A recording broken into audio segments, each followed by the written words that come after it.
Dans un petit village caché au cœur de la forêt amazonienne, les enfants écoutaient souvent les histoires fabuleuses racontées par le vieux chaman.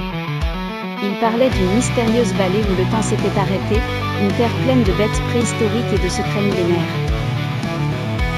Léo, un garçon courageux avec une étincelle d'aventure dans les yeux, rêvait toujours de partir à la découverte de cette vallée.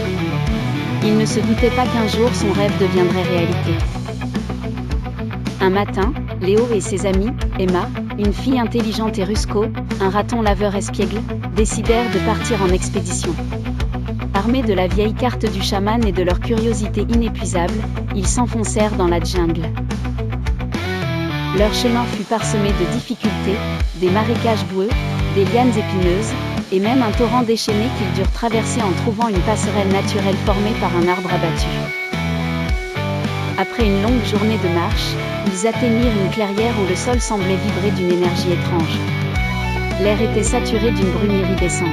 « Nous y voilà », murmura Léo, ses yeux étincelants d'excitation. Soudain, un rugissement fit trembler le sol, suivi par l'apparition d'un diplodocus gigantesque qui se frayait un chemin à travers la végétation. Émerveillés, mais aussi un peu inquiets, les enfants décidèrent de le suivre discrètement. C'est ainsi qu'ils découvrirent une tribu vivant en harmonie avec ces créatures d'un autre temps. Les guerriers de la tribu portaient des peintures fascinantes sur leur peau, à la surprise générale, semblaient immortels. Les enfants comprirent rapidement qu'ils avaient trouvé la légendaire vallée des oubliés.